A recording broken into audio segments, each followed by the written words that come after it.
kind of review stuff is that tonight I feel like I'm excited about it because I think this is where we're really making a shift from a workshop format that we had been doing for 30 years essentially to really getting and going into creating a school and it being a school thing, which is why I sent out a little bit of homework ahead of time, just so we would have some things to start us thinking on the deliberation part of things. You guys remember that? So if we talk about this, one of the reasons that we chose to go and call this a healing school is it's the Greek word ekklesia is basically a group of people coming together.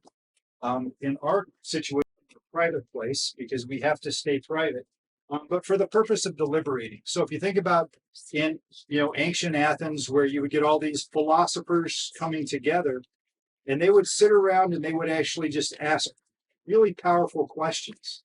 They wanted to find deeper truths. They wanted to understand the meaning of life. And so it wasn't that one person would come and present, it was that they would just start asking questions so that they'd get a better answer.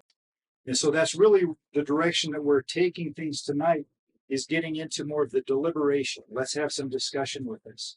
So it really is us looking for truth, because guess what? There still is truth.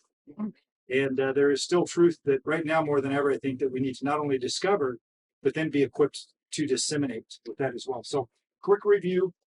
If session one, if you remember, we decided that it was okay to start asking questions, even though our culture said that we're not supposed to. So one of the first questions we asked is, what if we've been lied to?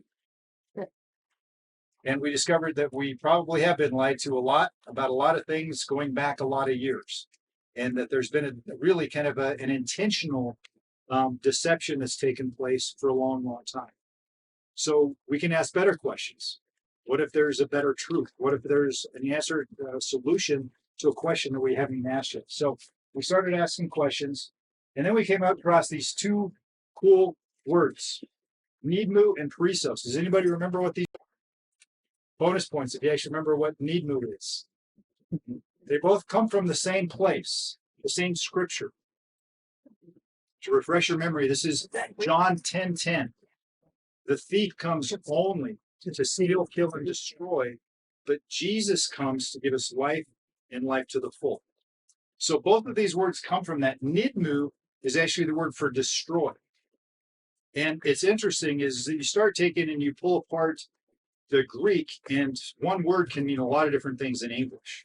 And so it also means to cover up, to silence, to mute, or to make dumb. And so if you think about the last 2.5 years, where we were mandated to put something over our face, we were told to be silent. People have lost their livelihoods or even have really been ostracized for spreading misinformation, which is actually using their voice and speaking. And so we've been told that we have to actually be dumb and that we can't think for ourselves. So Nidmu is what the enemy has been doing to destroy us. And we probably see it more blatantly, more arrogantly in the last 2.5 years than certainly we've ever seen it in our lifetime. Okay, but Perisos, anybody remember Perisos? This should be a better word for us to remember. Life abundantly, and it goes into beyond what we can even imagine, beyond what we can expect, beyond our wildest dreams. So it's not just, you can be killed and destroyed, or you cannot.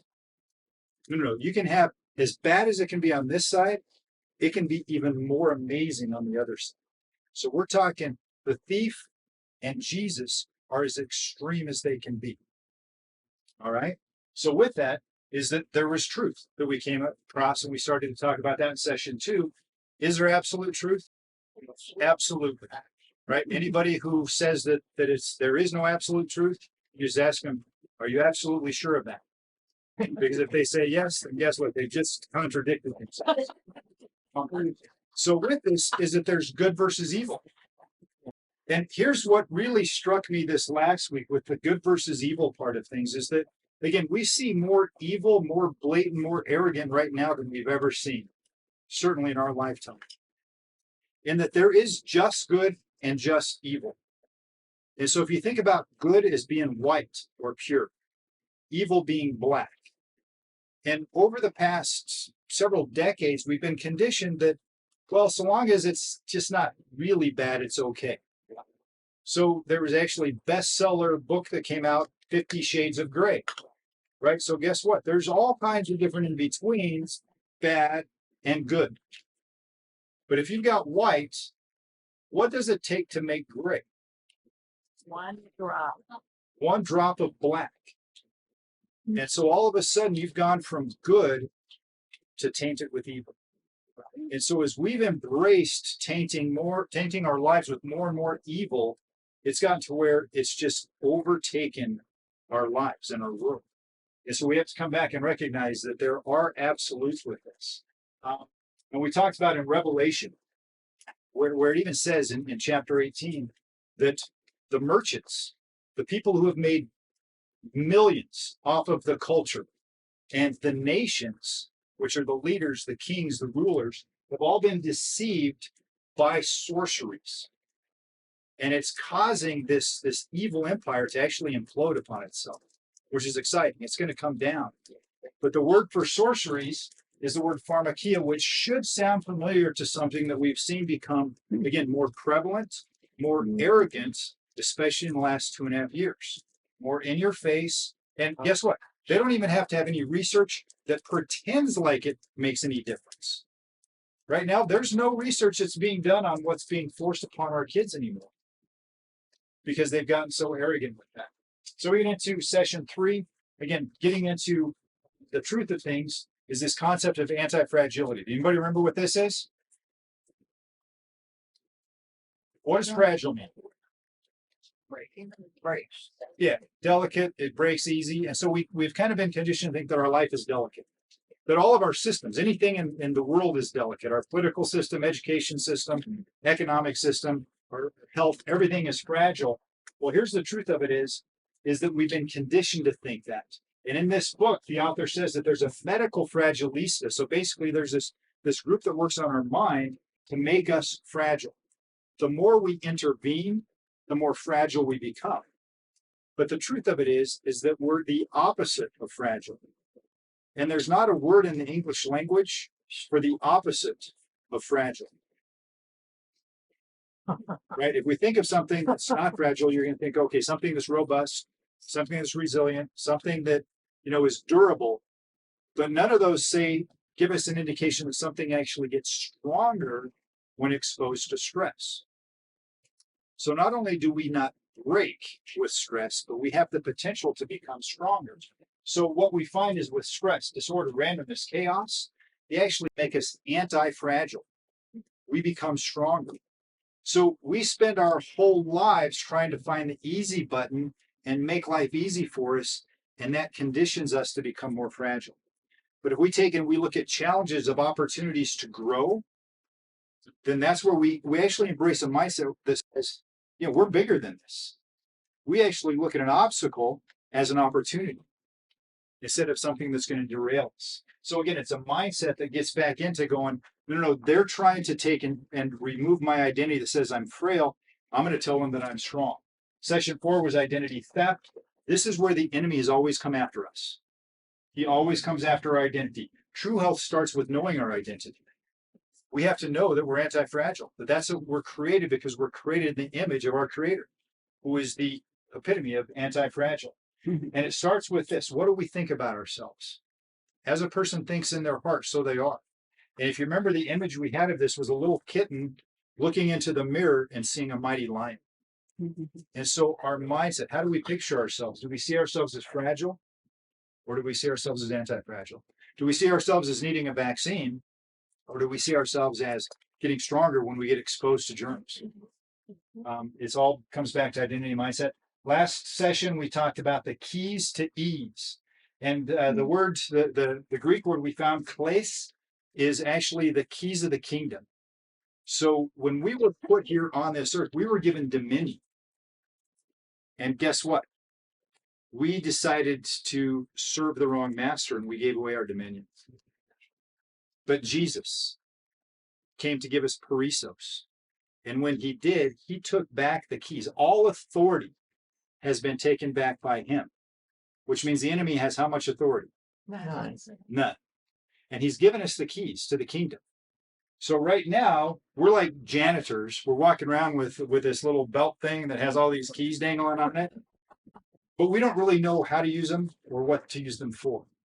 So that's where we're heading, is to figure out, okay, we got these keys, and these keys can lock things up that need to be locked up, that we need to be protected from, but they can open up things that need to be opened up, that we need to have access to.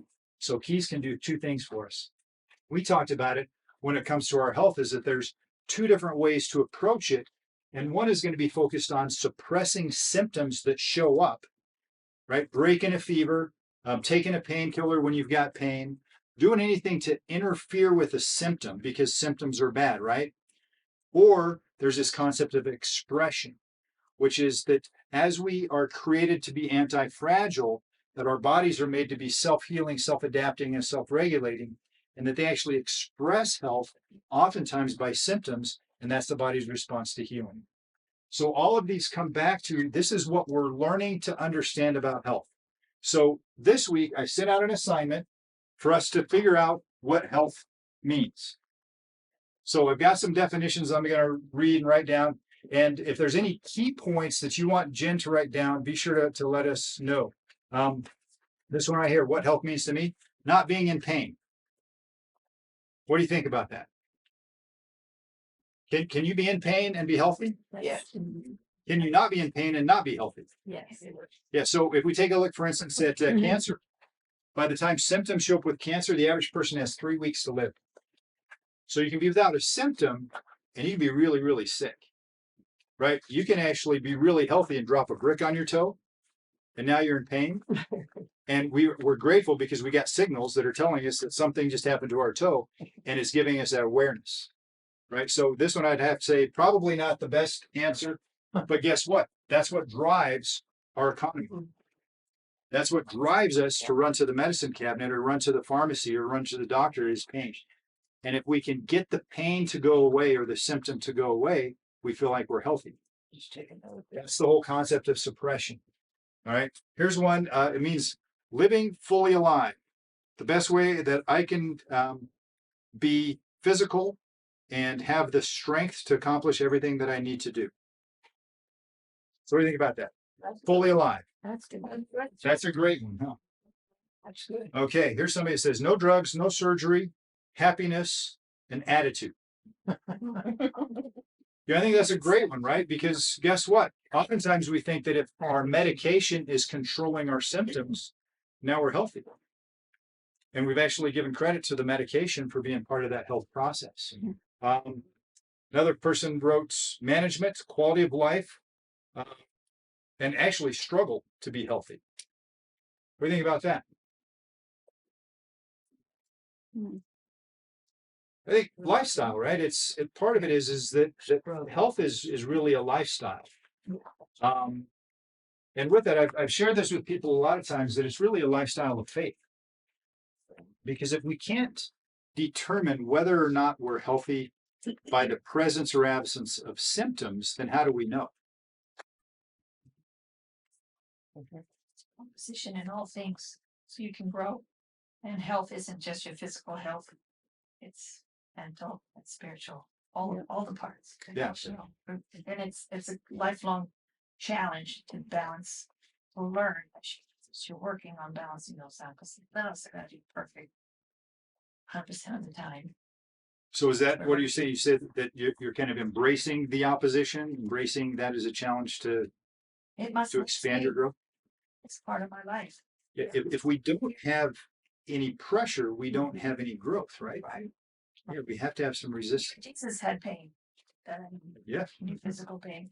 Well, here's an interesting part of that too, is that he was offered a medicated vinegar to help ease the pain when he was on the cross. And guess what he did? He rejected it. And so, again, that's one of those things where it's like, what do you do with that? Do what you need to do with that. That spoke volumes to me when I heard that. But yeah, I think that with that, then it's a mindset. And with that, it's a mindset that involves faith, because, for me, it comes down to this. If I'm doing the right things, I expect the right outcomes. If I'm not, then I expect, the fruit of whatever that brings. And so that's what the faith in health is that if I choose to live a healthy lifestyle, and we're going to be talking about that more tonight, that I should expect to get a healthy outcome. And there's a trust to that. But it takes understanding what is involved in health. Here's one, feeling my best so that I can in turn bless others. I like that because there's a community That's a aspect good too. one. Isn't that cool? It affects community. All right. To be a good husband and father for my family. That only applies to about half the population. Actually, in this culture, it could be anybody, I think. However you. Oh, wow. Okay. Health means to me balance, physically, spiritually, mentally, emotionally. Yep, that's good. That's good. That's You like the word balance on that? Mm-hmm. Yeah, physically, spiritually, mentally, emotionally. What are we writing now? We write down any or none, but here we go. Health is such a broad term. Yeah, it really is, right? It encompasses so many pieces of one's life. Health to me is a mind-body connection. Yeah, there is that connection, right? And we've talked a lot about that during the past several weeks, several months, is that actually the Hebrew concept of life, bios, is mind, body, spirit, all knit together. And that you can't really pull them apart. The Greeks came along and they did mind, body, spirit and separated them. And that's what we've embraced is so we've got, the psychiatrists and psychologists for mental stuff. We've got the church for our spiritual stuff. And then we got, the rest of us for the physical things. But it's all knit together and they affect everything. So guess what? Our physical health does impact our spiritual health. it does. And vice versa. Free of illness and injury. Think about that. So with that is you can be healthy and still get injured. Yeah. Right? Healthy doesn't mean that aren't necessarily a klutz or that gravity doesn't work against you. So Hold on a second. So I have arthritis in my hands. There's pain on occasion. And yet I consider myself healthy, but I'm really not. Right? well, you got some symptoms. Does that mean you're healthy or unhealthy? In our culture, it means you're probably drug deficient. Right? Because we equate feeling good with healthy. Not feeling good, having symptoms with unhealthy. But guess what? You can be balanced physically, spiritually, mentally, emotionally, socially, and have symptoms. And oftentimes the healing process brings symptoms. Right? We just did a 5-day corporate fast, and I was talking through several of the people in our church that did it because at about day 3, they were feeling some pain. Because at about day 3, stem cell production increases about 400%. And as those stem cells go to places where there's old injury, trauma, arthritis, other things that need to be healed, it can create a deep ache. It can be painful. It's kind of like, if you get your hands really, really cold and they go numb and they start coming back to life again. It was better when they were numb, right? It's like, so we can have symptoms, but things are actually improving with that. And so then is our lifestyle setting us up for healing and improvement, or is it setting us up for more inflammation, disease, and breakdown? Right? So, Sam, yes. can't we say have the flu and still be healthy? So that's a great question. What do you guys think? Yes, yes. So how would that happen? As long as the communication is working and the body's is shut, Yeah, it's fever, the body's trying to clean something out, express it out. So I may be a little uncomfortable for a while, maybe a week. We can have a fever for up to a week, Yes. whatever I need. Being healthy doesn't mean you won't ever have a germ but if Well, your here's the body deal. But you heals, can get through it if you're. Here's the deal is that being healthy doesn't mean you're never going to be exposed to stress that can kind of push over the edge. Right? So imagine that homeostasis or balance is what we're shooting for. That's kind of a health focused word that says that right now your body is adapting to all the stresses that are upon it. And so you're in this place of equilibrium or balance. And with that is that we kind of go, well, then I should feel okay. But if say that I didn't sleep very good for 2 or 3 days and I hadn't eaten very good for a few days, and so I kind of, for some reason I'd compromise a little bit, and it could just be stress. It could be a lack of sleep. It could be a number of things. It could be overexercise. So now my immune system is kind of going, we're sensing some weakness in the body, and we need to increase the energy to bring it back to a place of optimal function. And so it'll do that by shutting down stuff, right? Our immune system takes an enormous amount of energy. So when our immune system is working hard, it can cause lethargy. It can cause fever. It can cause the aches that we just talked about, autophagy, other things that go on. And that's actually the body going deep, like you were saying, and doing some deep, deep healing. So with that is, can you have the flu and be healthy? Yeah. You've probably heard the stories. I've talked about it several times of people that have had COVID and have been just knocked out for 3 weeks, just really, really struggling. Prior to COVID, they had cancer, autoimmune diseases, other stuff that's going on. They recovered from COVID, and now their cancer's gone. Their autoimmune system thing is healed. How does that happen? Well, guess what? We've got a broad scope immune system. So when we get pushed over the edge and our immune system gets to the point where it has to pull out the big guns to get us back into balance, it's not just going to focus on that COVID supposed virus that we somehow got exposed to. It's going to focus on anywhere in your body that healing needs to happen. And we give it the opportunity, and we rest and we honor that healing that takes place. It can go deep, far deeper than what we're currently dealing with. So sickness, the flu, can actually be a catalyst for essentially getting deeper healing than we had even before we got the flu.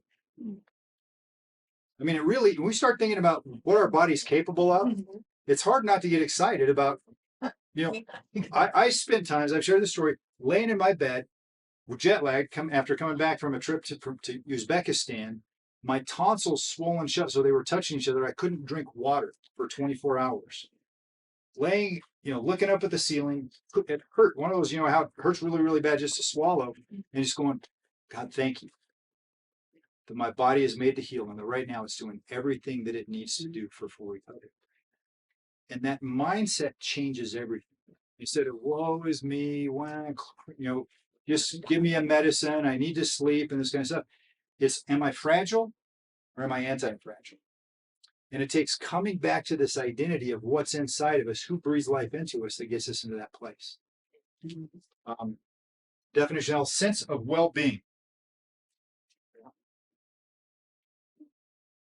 I think there's some good stuff with that, right? You sense, if you're in touch with things, you're going to sense that things are well. And one of the most powerful songs I've heard is "It Is Well With My Soul." If you heard that song, it was written during a time where a guy lost his entire family. They were killed. And he writes, "It is well in my soul." There's this sense where we can bring ourselves back to an understanding that it is well. And so that's a big part of it. So thanks, Jen. I'm not going to go through all these, so I think we spent enough time talking about this, but it's not just how we feel, right? Health goes beyond that. In fact, I'm going to take and kind of step out in here and go to probably a place that I shouldn't, but the World Health Organization. They should know health, right? Here's their definition. Health is a state of complete physical, mental, and social well-being, not merely the absence of disease or infirmity. That's actually a fantastic definition, right? I would throw spiritual in there because that's the most important part of our being. But that really is a good definition. Unfortunately, further on their website, it says, unfortunately, this isn't attainable, so we just have to kind of. But again, this goes back to probably 40 years ago that they put this up there. Complete physical, mental, social well-being, not merely the absence of disease and infirmity. That's good. So that's a good one to go with. I want to just kind of go, since we're talking World Health Organization, they go on further in their constitution to say the enjoyment of the highest attainable standard of health is one of the fundamental rights of every human being. Brilliant, right? And quit poisoning Life, us. liberty, and the pursuit of happiness, right? We have some good constitution stuff that's going on here. Fundamental rights of every human being. So we keep going, and it says the health of all peoples is fundamental to the attainment of peace and security, and is dependent on the fullest cooperation of individuals and states. Anybody see where they're going here? Well, All of a sudden now your health depends upon me cooperating the state, yeah. to make that happen. Our state having to do that. It's no longer you're responsible for your health. We have to start taking responsibility. Unequal development in different countries in the promotion of health and control of diseases, especially communicable diseases, is common danger. So again, we have to work for the greater good. Right? It becomes about going after and making sure everybody has access to the Bill Gates vaccine. Yeah. Informed opinion. Think about that for a second here. Informed opinion and active cooperation on the part of the public are of the utmost importance in the improvement of the health of the people. Because I was thinking about this, informed. If you take a look at the word information, what does that mean? It's something that is formed inside of you. It's not just like a piece of trivia. It's something that is taken and has been formed inside of you as part of your belief. So informed opinion. So they are working at informing an opinion into us. Right? That's what this whole agenda is that they can take and make their opinion our opinion, and then it becomes we have to cooperate in order for the betterment of humanity. So it's this information. They're creating a formation inside of us with this opinion. So again, they start off great. They have a really good point here, but then they take, now it's used for manipulation.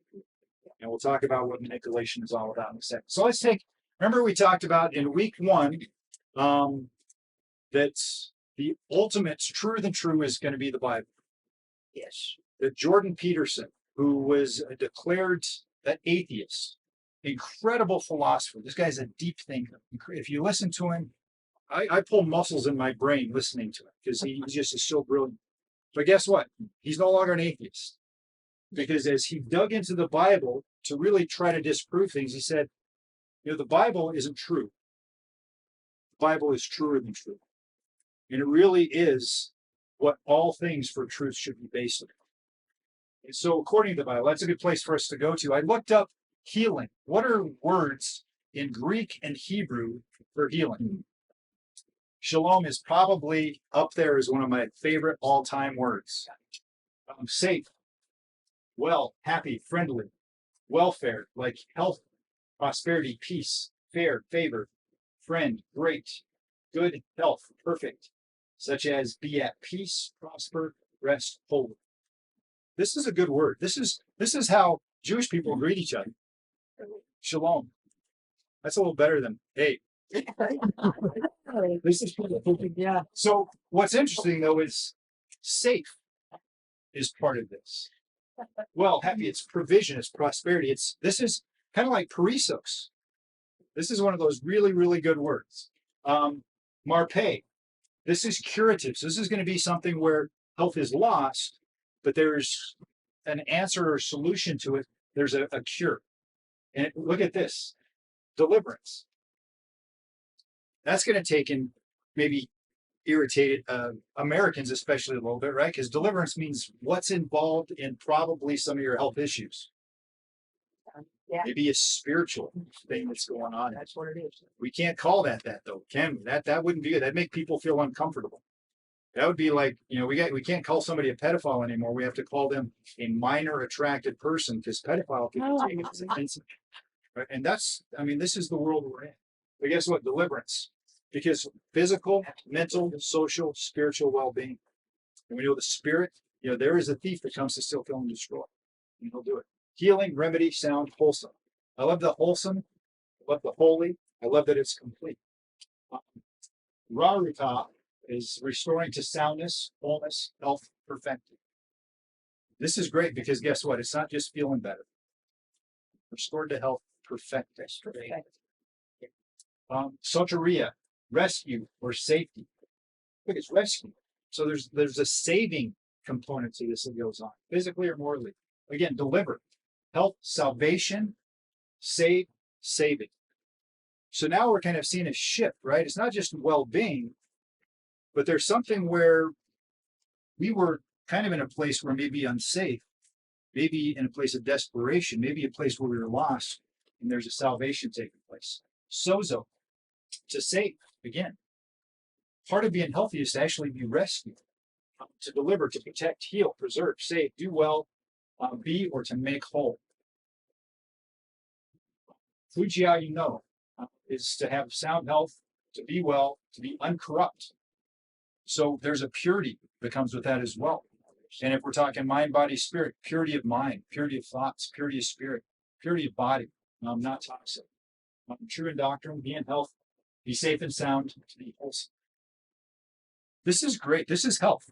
Yeah. This is what God has in store for us. But look at this one, Yeshua. Does that sound familiar? Have you ever heard that word before? Yeah. Something saved, deliverance, aid, victory, prosperity, health, help, salvation, welfare. Yeshua. So according to the Bible, salvation, deliverance, aid, victory, prosperity, welfare is a name. Health is a name. This goes back to the identity. What is our identity? We are created in God's image, and He looks at us and says, yes, it is very good. He made us male and female in His image without flaw. And His name is Yeshua Messiah, or Yeshua HaMessiah, anointed to save. This is what health is. How far from that have we gotten? We had some good definitions here, but I didn't hear anybody say anything along these lines. And it's a shift. It changes everything, right? And everyone who calls on the name of the Lord will be saved. This is healing, restoration. He Himself carried our sins in His body on the cross so that we would be dead to sin and live for righteousness. Our instant healing flowed from His wounding. By His wounds we're healed. He actually bore stripes for our healing. So Yeshua is healing. And this is where, again, I'm probably going to be called a heretic for a lot of the things that, and this is actually going to end up being published, I'm sure, because I have to get this message out, is that as soon as we forget this, I think we get into a dangerous place. Yeah. Right? So it's really this. It's in His breath that's in us. And if you remember, we talked about this early on, the neshama, that God made us from dirt and breathed into us the breath of life, the neshama, which animates every cell and orchestrates the symphony of life that's taking place within us right now. That is the source of health and healing. And again, as soon as we forget that, I think that we start getting into some dangerous areas. Yeah. This is why He emphasized the importance of communion. Right? We've got communion back in our prayer room, and you guys are more than welcome to take it all the time. But it basically, the emblems of this is you've got bread and juice. The bread represents Jesus' body. And that, think about this, criminals usually only get punished once for a crime.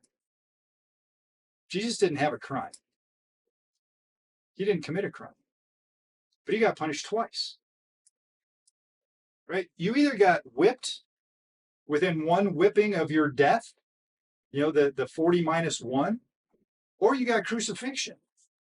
You didn't get both. Why did He get both? Because He was committed to us being whole. He didn't want us just saved. He wanted us healed. And it was by the stripes to His body, so the bread that represents His body that was whipped and beaten for us, by His stripes, by His wounds we're healed. He took that punishment, and that should have been enough. But that would have just gotten our health back. That would have just provided for our healing. So He took up the cross, poured out His blood, because it was a blood sacrifice that washed away the sins.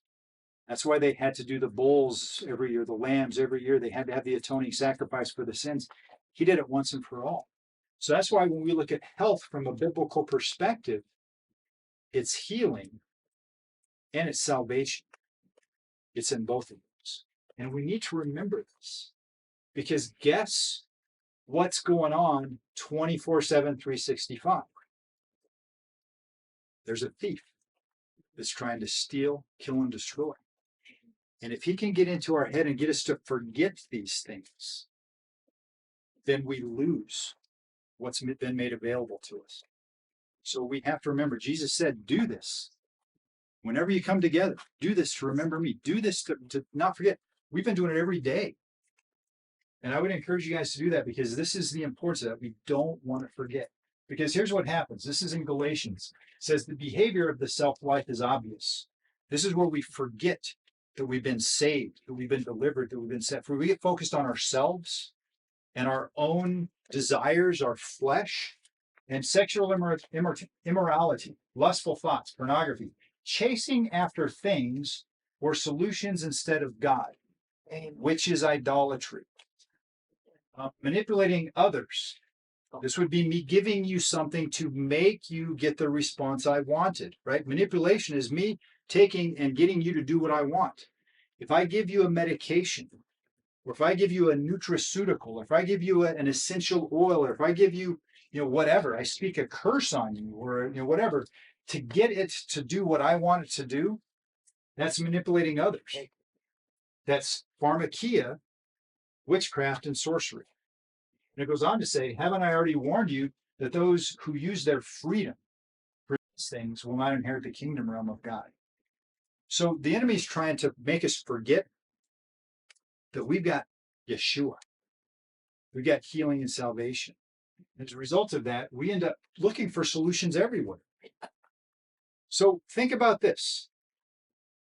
And I was looking at this because this is what my last 30 years has been, is looking for solutions to help you guys be as healthy as possible and to help me look like I'm smart so that I can help more people be as healthy as possible through this.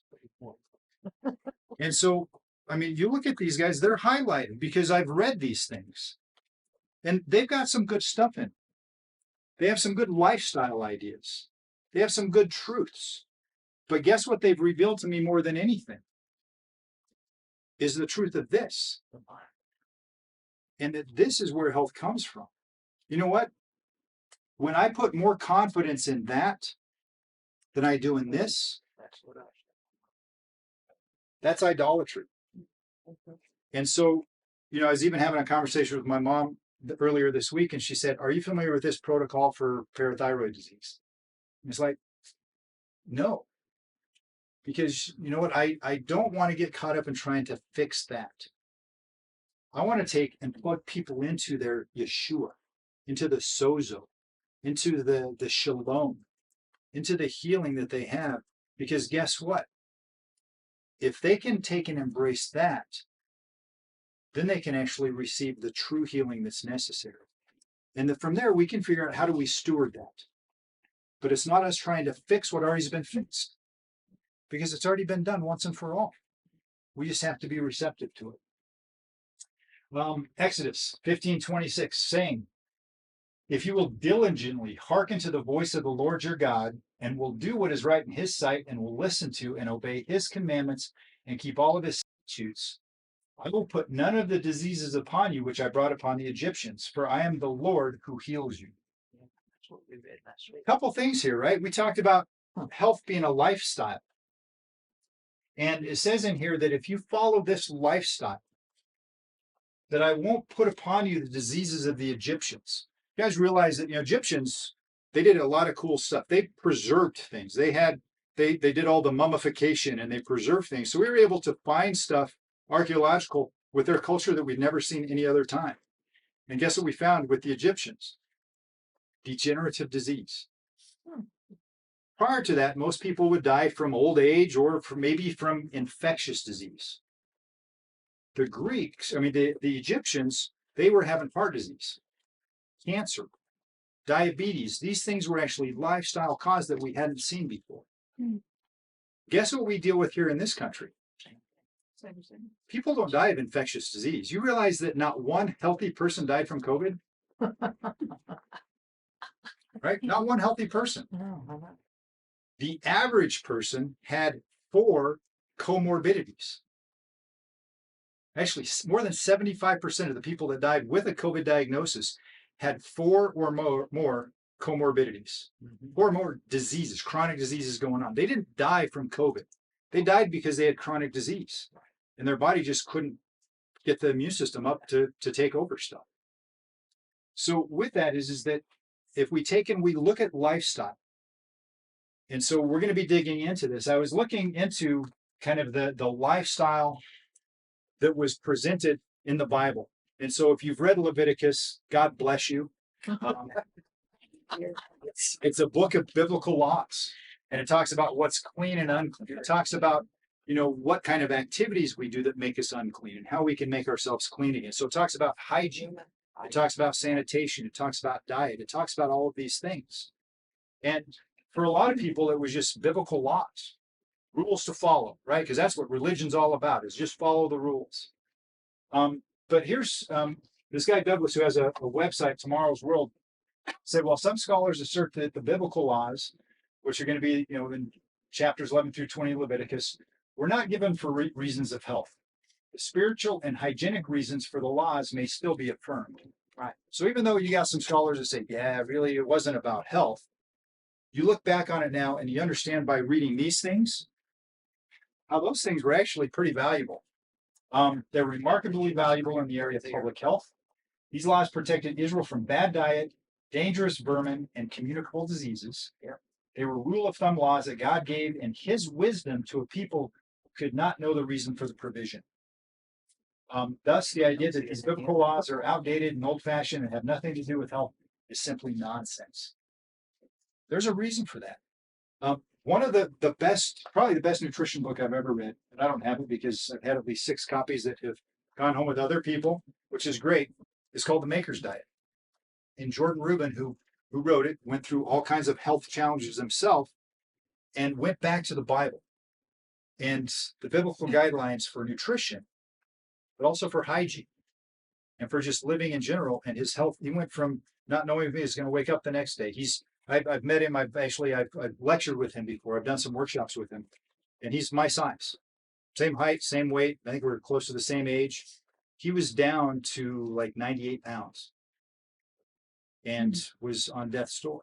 His dad's a chiropractor. He'd been getting adjusted. He'd been to the top nutritionists all over the world.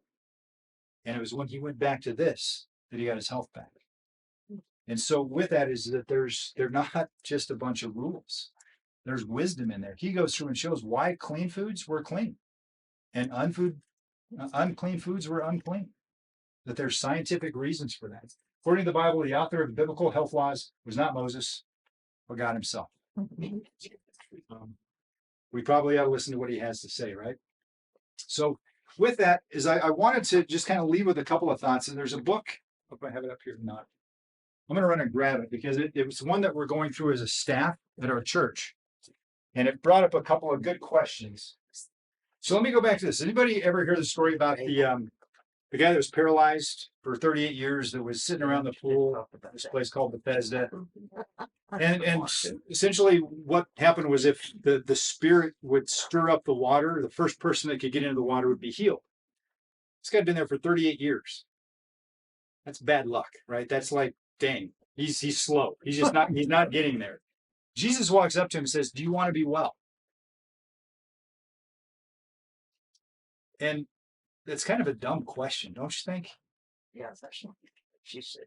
I mean, if you're laying there at this pool where healing happens and you're wanting to, I mean, you wouldn't be there if you probably didn't want to be healed. But he'd been there so long. Yeah. And he had a quick excuse. I can't get in there. If somebody else always beats me to it. He had an excuse. But maybe there's more to that question. So in this book, it poses the question. This is actually a book about revival, which is how do we take and get, people coming back to Jesus in this culture? How do we see a revival take place in people's lives? It says, do you want more of God? Does anybody here want more of God? Yeah. Believers of every level will basically say, yes, of course. However, our lifestyle, our choices, our priorities, our actions, our thought processes are not necessarily going to reflect that. Do you want to be well? It's a powerful question, because guess what? If this guy who's been laying at the pool for 38 years is healed, everything about his life is going to look different. If we want more of health, we don't just have to say, yes, I want it. We might have to actually have it reflected in our lifestyle choices, in our priorities, in our mindsets, our thought processes. We just studied that, and so the perspective was he was a professional beggar. It was a profession, Yep. which meant he was exempt from working. So part of the loaded question from Jesus was that, do you want to be well? Also comes with it, you have to steward your health, which means you have to then give back to your family. You have to provide for them. And he had not done that for 38 years. So he was used to handouts. Yep. And then if he was healthy, there was responsibility with that. So, and again, that's the key, is the responsibility. And where does that responsibility lie? According to the World Health Organization, with us, right? But me for you guys, and you guys rebel. No, it comes back to that individual responsibility, right? And so it comes back to, how do we steward this health? How do we steward the miracle that we may not even be feeling? How do we steward the pain in the hands for arthritis that's already been healed? I mean, these are some tough questions. This is why we're deliberating here, is because we want to take and figure out, how do we take and navigate through these waters? Because what is in this book is either true or it's not. And I'm doing everything I can to see this truth become a reality that trumps and overrides all of my circumstances. I'm not going to bring the level of theology that this book brings down to the level of my circumstances. I'm determined to see my circumstances go up to the level of what I read in here and I accept as truth. And so it is asking those difficult questions. What in that situation? How do we take and navigate? What does that look like for us? Another interesting point in here is, it said, this guy kind of takes things from a devil's perspective. If I was the devil, I would make believers lazy about prayer, make them too busy to pray, make them believe that prayer meeting is a boring event. And this book is really based upon, for us to see revival, we need to come back to prayer. I think for us to see success in any area of our life, we need to come back to prayer. But what if the enemy has us convinced that it doesn't? We're too busy. It's not going to make a difference. It's too far gone.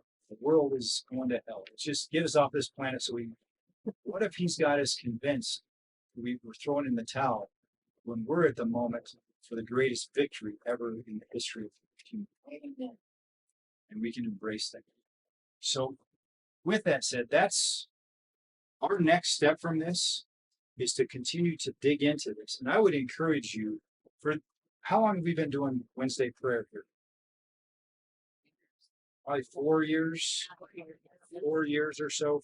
Every Wednesday, this is going back to our previous office, and we continue to do it here. Basically from about 10:30 when we wrap things up in our morning shift on Wednesdays till about 11:45, 11:45, we just pray. And it's open for anybody who wants to come. And when we pray, powerful things happen, because we're actually plugging into having communication with God himself and letting him download his strategies, his solutions, his love for our heart, revealing his love for our hearts and bringing healing to us where we need it. So I would encourage, you guys are always welcome to come. Anytime that our doors are open, our prayer room is open. You guys are always welcome to go in there. We've got the communion that's in there. I just recently put the healing creed in there as well. And these are actually some affirmations that you can be speaking about receiving healing for you, yourself, your families, your loved ones, and with scriptures that you can be looking up as reference. So it's bringing us back to what the ultimate source of healing is, and it's reminding us on a daily basis to engage in it. Because the purpose of this healing school is no longer about us getting information. We want to be so informed with an impartation. We want it to be formed inside of us that what he has called us to do, greater things than what he did, we will do. These things will follow those that believe. They will lay hands on the sick and they will recover. Guess what? We will cast out demons in his name. Amen. Do we need that right now? Yes. Oh, Man, in this world, there is such an arrogance with the demonic realm that's going on. We can no longer turn a blind eye to it. In fact, my guess is that we're going to see that it's going to surprise us how much deep demonic activity needs to be prayed over and people delivered. Are we willing to say, I'm going to press in, I'm going to spend time stewarding my mindset, my beliefs, my lifestyle, so that we can actually take and carry this kingdom to the world that needs it? Amen, because I want his results. Yeah. Whole. And Whole thing. you know what that is? Is that's surrender too, right? That's taking all of this and kind of going, there's some good information in there. Going, nope, Holy Spirit, what is your word for me right now? right. And he'll take and bring back the old knowledge you have. But guess what? Spiritual intelligence is way better than intellectual intelligence. And these books are like separated compounds of vitamins. The Bible is the whole food. Yeah. So there's little pieces of truth in here, but it's already being perfectly put together. Yeah. The original truth. So if you go there first, it will just, So you it'll work much better. And the Bible is saturated with healing scriptures. it is. I mean, And even So in the prayer room, there's just a whole section of books on healing. But again, the ultimate is the Bible. There's this guy right here. This one is just loaded with stuff on it. So, anything else? Comments? Deliberations? I just like to re-emphasize how important Holy Communion is. Yeah. Because that's Jesus' blessing right into his healing blessings right into your body. So even more than once with your Yep. Yeah, I know of. In fact, I've got a great book back there in the prayer room that is about taking communion, and it's as a means of just taking and embracing and receiving the healing. But because the healing is a gift that's been given to us. It's done. His stripes were born a long time ago for us. So it says that by his stripes we are healed, and it's great to have that knowledge up here, but it needs to get into here. And so even as I take communion, I'll take it and this is bread that's representing the healing of Jesus. When I put it in my mouth, it's now going to make it to every cell in my body. It's getting into the bloodstream and it's going in there. So I'm not just taking this into my head and reminding my mind. I'm literally taking it into my body and seeing it show up physical and nourishment. wherever I need healing. I'm seeing regeneration taking place in my hands. I'm seeing eyes being cleared and opened. Right? I'm declaring the word of God that says these things are available to us through the stripes that he had. I take, and one of the things is I'm praying with people, even at church, is I'll ask them if they've been given a diagnosis or a prognosis. Right? You got cancer and you got 6 months to live. Right? Do you agree with that? Because guess what? That's a word curse. Yeah. That's pharmakia. Go back to pharmakia. That's sorcery, which is speaking a curse over somebody. Yeah, that's And we can reject the curse. We can even reverse the curse. Right? Say, no, instead of that, here's what I'm receiving instead. I'm taking communion. I've been healed, set free. So we're on a great journey. I mean, I love that you guys are here and you're attentive to this. Between now and next time, really be pressing in with prayer. I would encourage you to take communion on a regular basis, individually or corporately with other people. If you get a chance to come on Wednesdays, come. You're welcome to the prayer room whenever we're here. But I want you to start journaling. For those of you that don't journal, start. okay. Yeah. For those of you that do, start journaling and start writing down. Be open every time that you're praying with your journal open expecting Holy Spirit to give you something Amen. and to write it down. And I want to hear what starts to transpire between now and next month. The words that God's speaking into us, because I'm convinced that as we're coming together, we're going to have some words that are going to affirm each other, that are going to be powerful to bring healing to each other, to set people free from stuff that we're dealing with, and for us to have a greater confidence that God still speaks to us and can use us. So that's your homework. Start spending more time just being quiet, still, praying, and journaling, expecting Holy Spirit to speak to you and write down what he says. Right? Can I get you to go back to the slide of that had the Yeshua on it? Oh, yeah, yeah. I think you have to really watch on a It's- diagnosis. I think you have to really watch on diagnosis and prognosis, because Well- I had a doctor tell me, well, by the time you're, I don't know, let's see, probably 40 years ago. Anyway, that by the time you're this age, you'll be on dialysis. Your kidneys will be gone. He went through this whole process. Went through this whole process of what it would be. So I went home and began to pray, and they said, and no. And then I went to another urologist, and the doctor said, no, it's one day at a time. He said, you can't look ahead. You must look at, know that this is the way it is right now, that you're this process, but God is going to work in your body to bring you so you can live, And as a baby, I had my mother and dad had that same diagnosis. You're not gonna, probably won't make it this far, that far. And he said, you're amazing to be this age. Yeah. But you're already, he said, you're amazing that you've made it this far.